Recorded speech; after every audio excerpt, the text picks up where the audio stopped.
Olá, tudo bem? Muito bom estar aqui com vocês. Agora são 7h30, você está vendo aqui a nossa live. Você deve estar notando que está aparecendo aí ao vivo, mas está aparecendo estreia para você. Por quê? Como você tem notado, eu tenho transmitido aqui as nossas lives toda sexta-feira, 7h30 da noite, porque é o nosso combinado, é a nossa hora marcada, é o que a gente tem feito aí há mais de 2 meses. E eu não quero perder esse horário, eu não quero que a gente perca esse nosso compromisso. Sabe por quê? Quando a gente tem um hábito, a gente não pode quebrar esse hábito. Dizem que para a gente construir um hábito, a gente precisa de 21 dias fazendo esse hábito. Então, eu não quero perder esse nosso hábito. E a gente tem a nossa hora marcada, o nosso horário marcado, toda sexta-feira, às 7h30. Então, e aí vocês viram que nas últimas sextas-feiras a gente teve alguns problemas técnicos com a internet e tal. Então, para evitar isso e para a gente continuar a mesma qualidade, eu decidi hoje acordar um pouquinho mais cedo e gravar para vocês o mesmo conteúdo para que vocês tivessem acesso. E eu estou aqui embaixo com vocês, vocês vão me ver escrevendo um oizinho para vocês. Então, se você tiver alguma dúvida, se você quiser fazer alguma pergunta, pode falar comigo, como se eu estivesse ao vivo mesmo, tá bom? Então, hoje a gente vai falar um pouquinho sobre a renovação do aluguel. Como assim renovação do aluguel? A gente está fazendo essas lives sobre o direito empresarial, certo? E a gente vai continuar falando sobre o direito empresarial. Não sei se vocês lembram que algumas aulas anteriores nós falamos sobre o estabelecimento.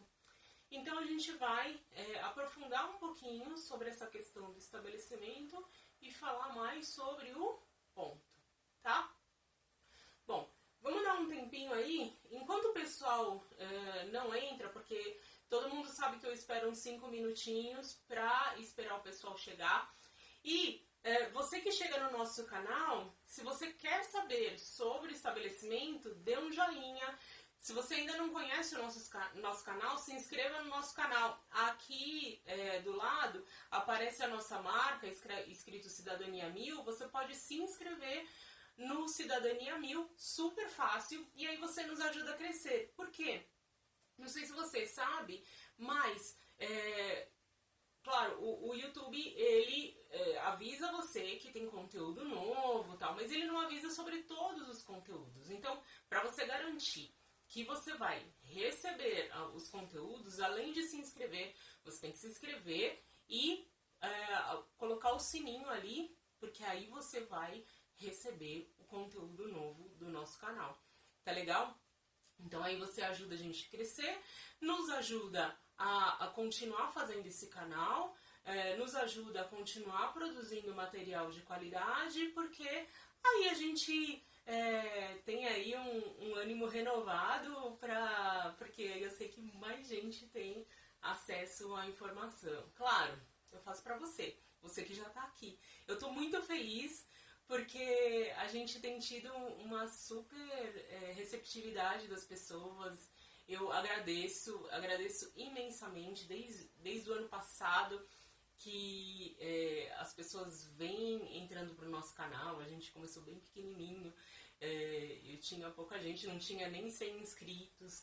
Aí a gente fez uma campanha pelos 100 inscritos. Então agora a gente tá engatinhando. Minha meta aí é colocar sempre conteúdo toda semana. Então vocês estão vendo que a cada semana eu tenho colocado pelo menos 3 vídeos. E aí eu quero chegar aos 1000 inscritos. Essa é a minha meta ambiciosa, tá? Mas eu conto com vocês. Então, se você acha que esse conteúdo tá te ajudando, compartilha com seus amigos. Não seja egoísta, tá? Não fala assim, esse conteúdo é só pra mim, eu quero só pra mim. Não, compartilha. Porque aí você ajuda o seu amigo e me ajuda também a divulgar o canal, tá bom? E olha, não fica assim, ela tá compartilhando porque ganha com publicidade. Não, não estou ganhando com publicidade nenhuma, tá? O nosso canal é tão pequenininho. Então, eu gostaria realmente que a nossa mensagem chegasse em outras pessoas, tá bom? Então, vamos lá. Vamos voltar um pouquinho e aí eu sempre começo do começo porque eu sei que tem gente que chega aqui hoje, mesmo porque como aparece lá o nosso estreia nos vídeos relacionados, eu sei que às vezes a pessoa chega agora e não tem a menor ideia, né? Quando a gente fala em empresa, empresário, quem é o empresário? O empresário é aquela pessoa que desenvolve uma atividade econômica organizada. Eu já falei aqui, quem desenvolve uma atividade econômica desorganizada não é empresário. E essa pessoa precisa ser retirada do mercado. Por quê? Se ela atua de uma forma desorganizada, o que ela faz para o mercado? Ela atrapalha os outros empresários que atuam organizadamente. Então vamos pensar assim. E aqui, às vezes, a gente tem a visão errada sobre aquela pessoa que, mas ele só sonegou, tal. Não é isso. O cara que sonega, ele atrapalha aquele empresário que paga certinho os impostos, que paga certinho o funcionário dele, que recolhe o INSS e repassa para o INSS, que paga o fundo de garantia. Então, assim, a pessoa que faz errado atrapalha o outro, porque ele vai retirar a competitividade de quem trabalha corretamente. Então a gente tem que pensar nesse mercado, no mercado organizado, para ir limpando essas pessoas que trabalham errado, para a gente ter realmente um país que seja competitivo no mundo. Senão a gente nunca vai conseguir fazer crescer essa nação. Então, só para vocês saberem assim, qual é o valor que eu trago nesse canal, porque a ideia toda da gente pensar no Cidadania 1000 como uma forma de você construir a cidadania é realmente você ter ferramentas para estruturar o seu negócio dentro do que diz a legislação. E tem muitas coisas que estão aí esparsas na internet, mas que ninguém diz. E muitas vezes você precisa ser um especialista para conhecer. E os pequenos, principalmente esses novos empreendedores, eles não têm acesso ao especialista. Por que não têm acesso? Porque às vezes não tem condições de contratar um bom advogado, um bom contador, um bom administrador. Né? Tem muita gente que empreende por necessidade. A pessoa empreende porque foi demitido, porque, enfim, acontece uma série de coisas e aí ele tem que ir para o empreendedorismo, tá? E não é um empreendedorismo por escolha ou um empreendedorismo porque a pessoa tem um valor e ela decide investir esse valor numa atividade econômica. Mas, pensando nessas duas formas de empreendedorismo, independentemente do motivo que fez o empreendedor ir para o empreendedorismo, uma coisa é certa, ele precisa se organizar. Se ele não está organizado, ele precisa ir se organizando. Não é impossível a pessoa livrar-se das amarras do erro. Eu acredito muito nisso, né? Então a pessoa, hoje ela não consegue pagar imposto, mas amanhã ela vai colocar tudo em dia, vai pagar os impostos e aí ela vai andar certinho. Então, só que ela precisa saber o que ela precisa pagar, como ela precisa organizar, tá? É o que a gente fala, a tributação é o mal necessário. Não dá pra gente pensar num Estado sem recolher tributo, porque o Estado, ele produz alguma coisa? Não. Né? O Estado, como é que ele vive? De onde o Estado retira os valores, o dinheiro, para fazer, por exemplo, valer a segurança, a saúde e outras coisas que são fornecidas, a partir da iniciativa privada. Eu até falei num texto que eu publiquei semana passada lá no nosso blog, sobre aquela medida provisória da liberdade econômica, né? É interessante porque se fala muito do artigo 170 da Constituição, que trata dessa liberdade. Né? O que é a liberdade? O princípio da liberdade é que ninguém será obrigado a fazer ou deixar de fazer alguma coisa senão em virtude de lei. Ou seja, a pessoa que é um particular pode fazer tudo que a lei não proíbe. Então, a pessoa pode escolher. Eu sempre dou o exemplo, vou criar um serviço de meditação para gatos, que seria excelente para cuidar do meu gatinho Obelisco quando ele morava aqui comigo, porque ele era terrível. A pessoa pode, ela tem liberdade, se ela tiver recursos para entrar nesse mercado, ok. Tá. Então vamos voltar um pouquinho. Então esse empreendedor, ele vai desenvolver uma atividade econômica organizada. Essa atividade econômica organizada, ela vai ter algumas garantias, né? E ela vai ser formada, por exemplo, pelo empresário ou sociedade empresária ou a empresa individual de responsabilidade limitada, não é? Então, é essa pessoa que vai desempenhar a atividade. Como essa pessoa desempenha a atividade? Bom, então a pessoa desempenha a atividade. Qual é a atividade? A atividade é a empresa. Então a gente tem o empresário, a empresa, que vai desempenhar a atividade utilizando o estabelecimento. Então o estabelecimento é o instrumento por meio do qual a pessoa desempenha a atividade. Nós falamos em uma live anterior que esse estabelecimento, que é o instrumento por meio do qual a pessoa vai desempenhar a atividade, ele não é somente o local onde a pessoa vai desempenhar. Muita gente acredita que o estabelecimento é só a lojinha, né? Só a loja. Não é, tá? Então, além de ser o espaço, né? Eu tenho... Então, eu conceituo o estabelecimento como um conjunto de bens que é utilizado pelo empresário ou sociedade empresária para desenvolver a atividade, para desenvolver a empresa. E esse conjunto de bens também é reconhecido como a garantia dos credores. Importante, quando a gente fala que o estabelecimento é um conjunto de bens, é um conjunto de bens materiais ou imateriais, corpóreos ou incorpóreos. Como assim materiais?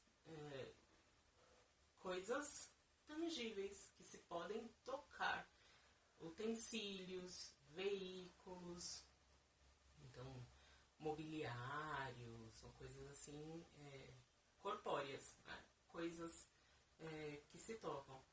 E existem também bens incorpóreos, por exemplo, marcas, patentes, né? Os autores falam que o ponto também está dentro desse estabelecimento. Por quê? O ponto, ele não é somente o local, mas ele vai corresponder também a essa formação da clientela. Né? Então, quando eu tenho um ponto, eu sei que existe uma atração de uma clientela para aquele determinado local, né? E existe na nossa legislação uma proteção a esse ponto. Existe uma proteção ao ponto na lei de locação.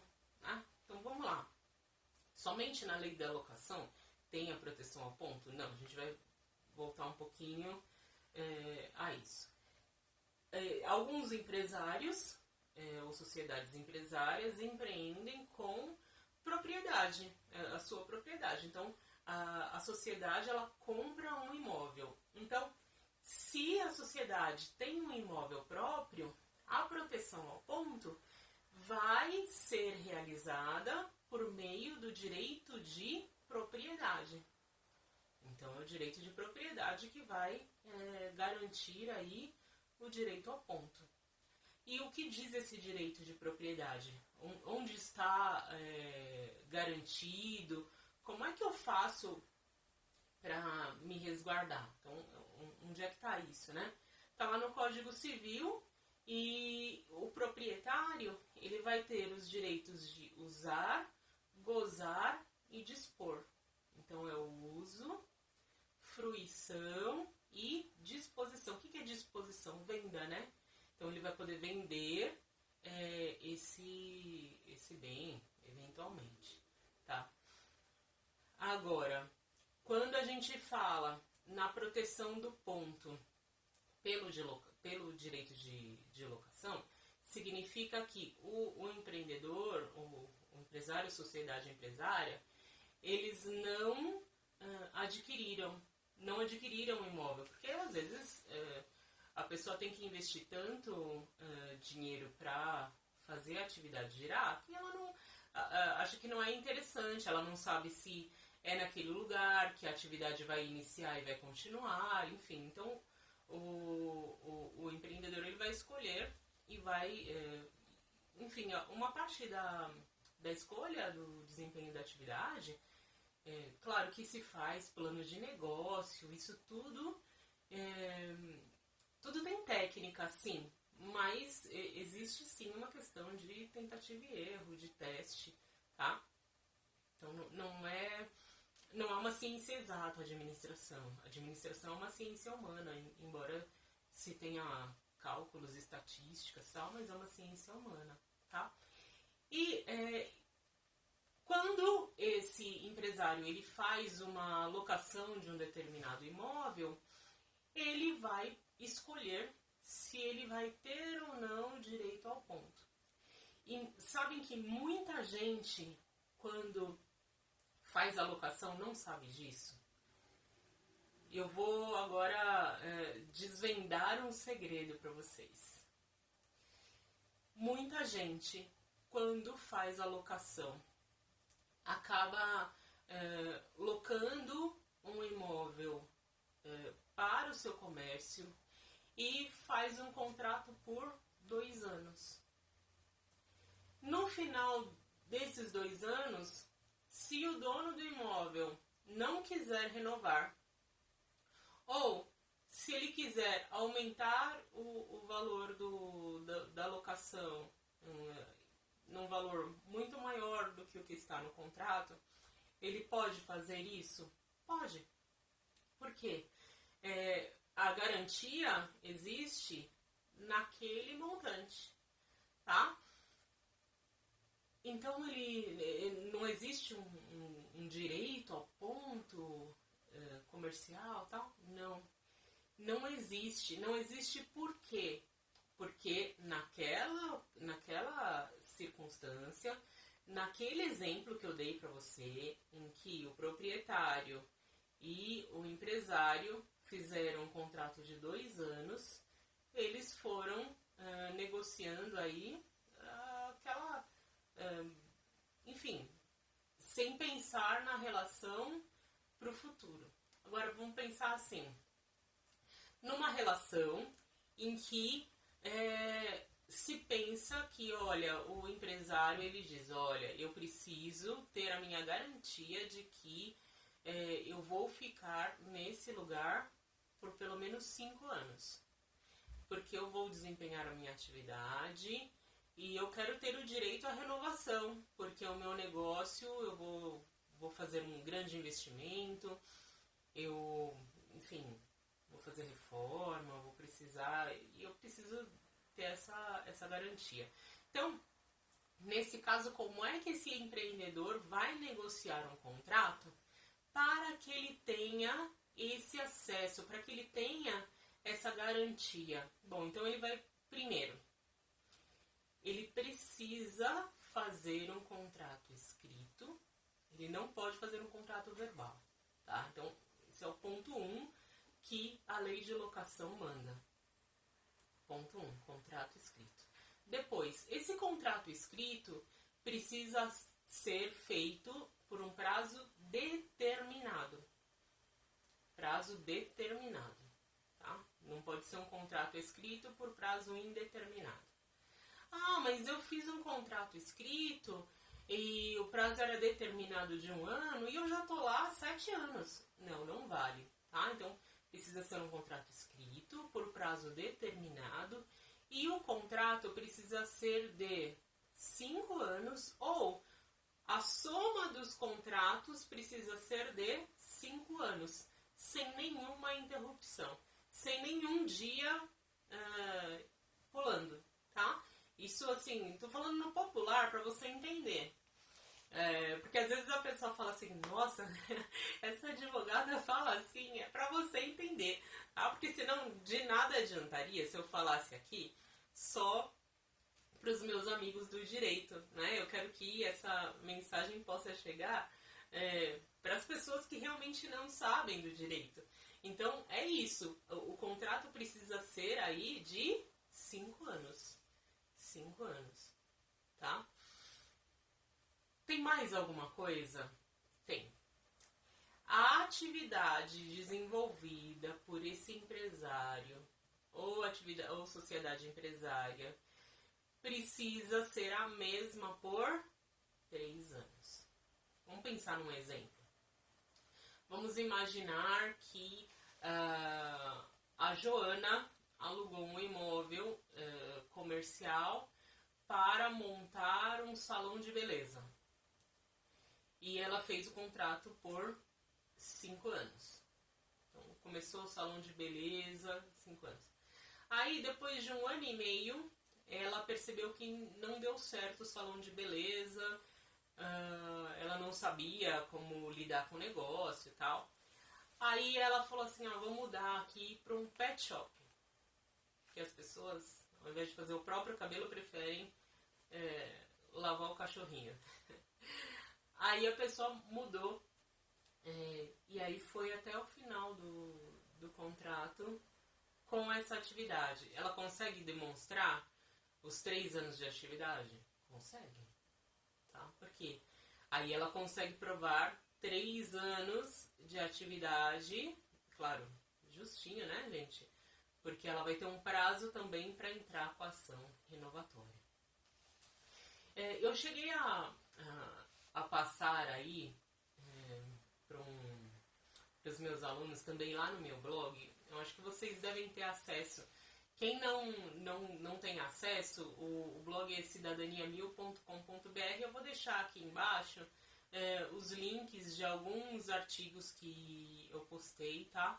Porque aí vocês podem ler os materiais e tal, podem se inscrever, podem baixar o e-book, quem ainda não baixou. Então tem muita coisa gratuita que é realmente para vocês utilizarem o material, tá? O material é para vocês. E aí, assim, tinha a seguinte pergunta. A pessoa... era uma questão de prova que eu tinha separado. A pessoa pediu a ação renovatória e tinha deixado apenas de pagar um aluguel. Será que essa pessoa tem o direito de conseguir a renovação do aluguel? Vamos lá, vou esperar aqui 5 segundos. 1, 2, 3, 4, 5. E aí, o que você acha? Será? Olha, o que diz a lei de locação é o seguinte, que a pessoa, para ter acesso à renovatória, ela não pode ter nenhum dia de atraso, nenhuma obrigação descumprida. Ela precisa cumprir com todas as obrigações que estão definidas no contrato. IPTU, condomínio, aluguel. Agora, vejam, vamos pensar assim, pela nossa lógica. Você gostaria de ter alguém, ser obrigado a manter uma contratação com alguém que não paga, não cumpre com as suas obrigações? Não faz o menor sentido. Tá? Então, é isso, gente. A gente tem que também, claro, isso está na lei, mas tem que ter uma noçãozinha, né? Não, mesmo que não estivesse na lei, é claro que, ainda que seja um dia, um mês, né? A pessoa que está devendo não tem o direito a pleitear essa renovação do aluguel. Agora, vamos pensar assim. Tem alguns locadores, isso eu já vi na prática, que no final o locador ele não quer a renovação e aí ele coloca entrave para receber, etc. O que você tem que fazer? Aí tem que, se a pessoa não manda os boletos ou se recusa a receber, etc., tem que entrar com a ação para fazer depósito em juízo, porque aí você prova que você queria fazer o pagamento e a pessoa não queria receber. Então tem ação própria para isso, né? Agora você não pode só usar a alegação de que, mas ele não queria, ele não quis receber. Tá, e você fez alguma coisa para mudar isso? Certo? Então a gente tem que tomar cuidado um pouquinho com essas alegações vazias, porque o judiciário sabe disso, o juiz sabe, né? E se realmente há um problema de relacionamento entre proprietário e locatário, isso tem que ser levado à justiça, tá? Uma coisa também que já vi na prática, e aí já vi gente perdendo o contrato e aí já orientei pessoas a entrarem com a ação. E em alguns casos a pessoa não percebeu, né? Por quê? Vamos pensar assim. Primeiro caso, a pessoa tinha um contrato de 5 anos e existia um prazo para que ela entre com a ação renovatória, tá? Um prazo decadencial. Decadencial é um prazo, vocês já ouviram falar aqueles prazos que caducam, né? Aquele é um prazo que perdeu o prazo, acabou. Tá? Tem locadores que, se eles não querem renovar a locação, eles ficam enrolando. Eu vou assinar, eu vou fazer. Nesse caso, o que você, locatário, tem que fazer? Se o locador não assina, né, ele fica dando desculpas e tal. Você tem que procurar um advogado e entrar com a ação. E não ter esses pudores, mas ele sempre me atendeu, ele sempre foi bacana, ele disse que ia fazer. Bom, se ele não assinou, significa que ele não tem a intenção de cumprir com isso.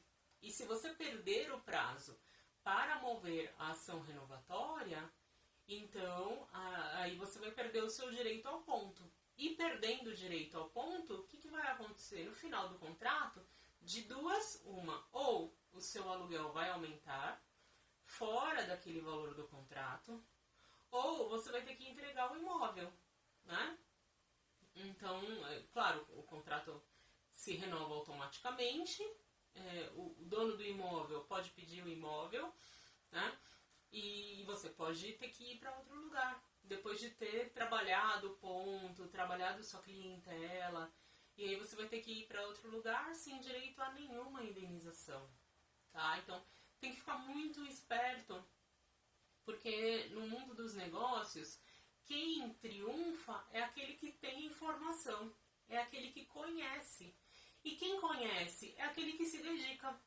Por que se dedica? Porque ele é organizado. Aí a gente volta para o início da nossa live, né? Ele vai se organizar porque o papel do empresário é aquele que desempenha a atividade organizada. O papel dele é esse. Né? Então, ninguém vai chegar na casa dele e falar assim, olha, você vai ter que se organizar. Não, é o papel dele, tá? Então, a gente tem que ter muito claro isso, de que não há que se falar em, mas esse dono do imóvel, ele é muito ruim, porque ele foi errado comigo, porque eu fiquei chateado. Não, gente. tem o contrato, você tem o direito e você tem um prazo para exercer esse direito. Se você não exerceu, você assumiu o risco de não exercer o direito. E aí, você tem que assumir essa responsabilidade. Não adianta também, depois de passado aí essa questão, não adianta terceirizar a culpa, dizer que a culpa é do outro, a culpa é do dono do imóvel. Não, a culpa é sua. A culpa é sua que não tomou o seu negócio pelas mãos. Tá legal? Então, hoje o que eu queria falar era sobre essa questão dos requisitos mesmo da proteção do ponto, que estão na lei de locação. Eu acho que eu não falei o número da lei, se você tiver dúvida, não é? O número da lei é a lei 8.245 de 91.